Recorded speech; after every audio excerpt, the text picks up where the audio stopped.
It's almost a year since Bill and Sarah Bradley began building two eco-contemporary houses in South London. Despite appearances, they've just completed and moved into one of the homes. Aha! Hey! Whoa! Hey, look at this! No more hard hats. No, quiet. This is fantastic. No. I turn the corner, suddenly I'm in a different world. Yeah. It's. Do you know, now the scaff's gone, I'm really surprised at the amount of space you've got here. It's good, isn't it, the garden? Yeah, great. I Yes. also hadn't appreciated just how exciting these shapes were. It's a kind of series of little kind of connected boxes now, sort of piled up, you know? Yeah. Well, it's a nice arrival, it really is. It's good, isn't it? Yeah. I mean, the deck's just completely changed the whole. The building now has a place to sit, doesn't it? Yeah, what a lovely building. Thank you. Yeah. What do the neighbours think? Do they like it? Oh, they're really pleased. Yeah, feedback's good. Yeah. How's the front door? You go in Front through door, the, come and have a look at the front through door. here. Do come in. Thank you. I like the sensation of being protected. Yeah, it wraps around you. Yeah, isn't that just? This is beautiful just here. It's absolutely stunning. Do you like it? I love it. Fantastic. Yeah, considering we only brought the furniture in yesterday, it's stunning. Yeah. Do you know, this staircase, I think, is just Yeah, well, that's what you one get. of the sexiest things in the building, because it's not even supported, is it? No. Behind here against the steel, it's just sort of suspended. It's floating. Doesn't it Amazing. just sit so well? Sex on a dowel. Yeah, sex on a dowel, I'll go with that. Sex on a stick. Can we go in? Yeah, let's go go for in. it. Have a look around.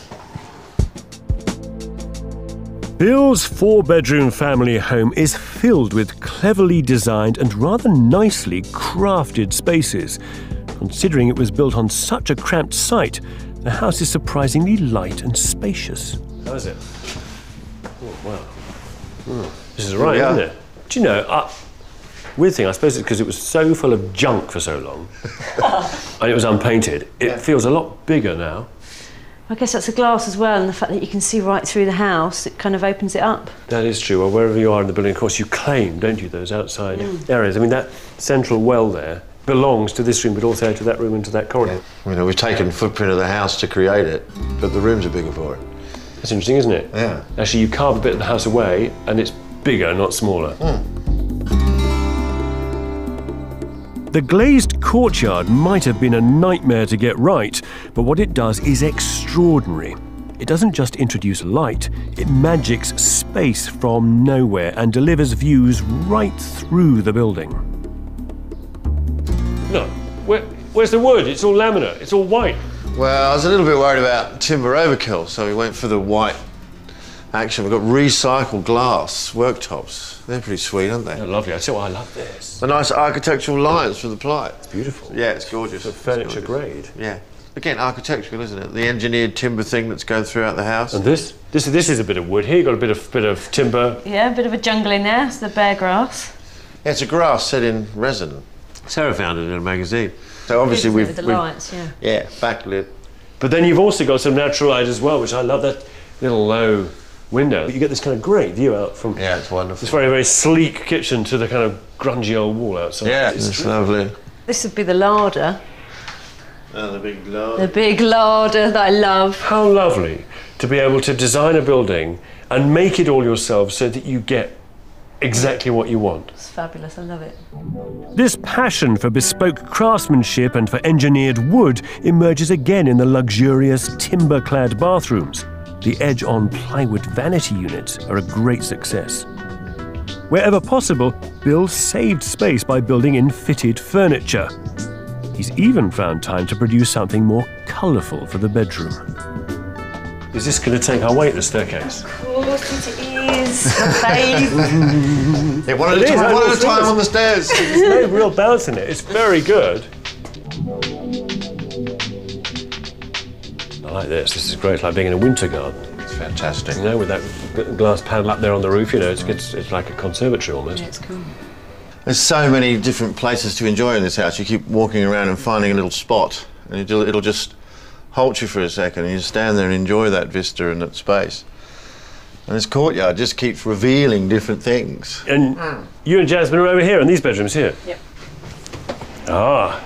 Ooh, I like the way the door disappears into the walls. Yeah, very good space-saving device, Bill. Space. Terrific views down there. I love these little sheeted glimpse windows. You really have to strain to look into somebody's house, don't you? You see greenery, you see gardens. Yeah. That's lovely. Loads of light, loads of washed light. As the sun changes throughout the day, amazing things happen. And of course it makes this wall float as well, because you've just got the horizontal glazing going. I mean, yeah, exactly, there are no glazing bars across this glass. Yeah. And standing here, I mean, you've got to stand right in front of the glass, haven't you, to be seen? Yeah. You know? Yeah. And what about these panels here that open, these vents? To produce a lot of light?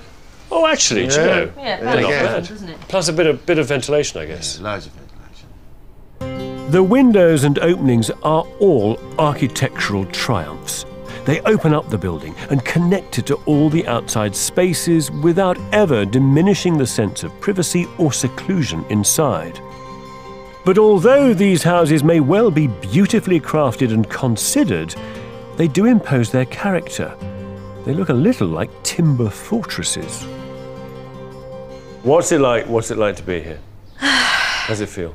It's joy. It's an absolute joy. The garden, I think, and the decking and the space outside, I've always been excited about, but actually coming and seeing it was quite amazing.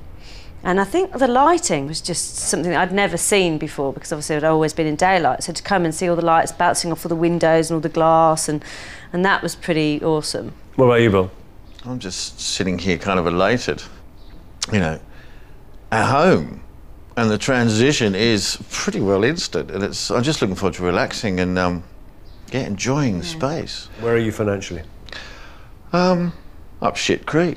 Like that. No, it's not my... Well, no, tell me. I mean, how much have you spent a lot of money. We spent a lot of money. How much? I haven't totted up the final bill. I've thrown a lot of money getting it out.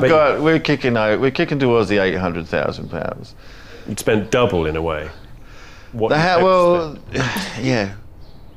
Going back to the other house, if you have to sell it for 600 or 500,000, does that hit you really hard? I mean, I won't have to sell it for that. It's already been valued at, you know, it's in the high sevens now. So you think you're going to get that? I've had an offer. It's not a concrete offer, but I've had someone walk in and go, "I love it, I want it, so can I buy it?" I have to see what the market value really is, don't I? You know, this is top-end, modern, eco-contemporary living. One thing that strikes me is, you know, you spent your life making furniture. All of a sudden here, you're scaling up, but you're scaling up to a completely different level. So how easy has that been? The hardest part about the build is trying to not do a testimony to what you can achieve. But then if you're going to build a house, why would you do anything else? So what is it you think you've built? Very early on, I said I wanted to live in a sort of urban oasis. And, you know, I think I've nailed it. It's like it's another world. Everywhere I'm looking, I'm seeing green, and I'm surrounded by houses. And Bill's never lost sight of his environmental ideals either. As well as building with sustainable materials, he's used the highest performance glass and loads of insulation to keep the heat in. He'll harvest the sun and the rain, and his entire lighting system uses just 200 watts, ensuring that these houses are gentle on the planet. One of the great things about going for the natural build, for building responsibly, sitting here tonight, is this building feels lovely. And that's such a great touch. I didn't kind of expect that. Sarah, what do you think about what he's done? Yeah, it's amazing. I'm so proud. So proud. It is just amazing what he's achieved. I'll drink to that. And it's not what I've achieved, it's what everybody around me has achieved. A lot of people have been involved in this. A lot of people have put their heart and soul into it. So the collective has been very nice as well. This is, of course, a tale of two houses, and, more unusually, two materials, wood and glass. And you know, it's really unusual to find a project that's driven through with such kind of rigour, such precision. Normally, buildings get compromised by the demands of budget and schedule and lack of attention. But Bill is solid. Bill's a man of wood. He has pursued quality here without compromise, without flinching. And what's the benefit of that? Well, if you are prepared to place your faith in good architecture and see it through to the very last detail, then it will reward you more than you can ever imagine.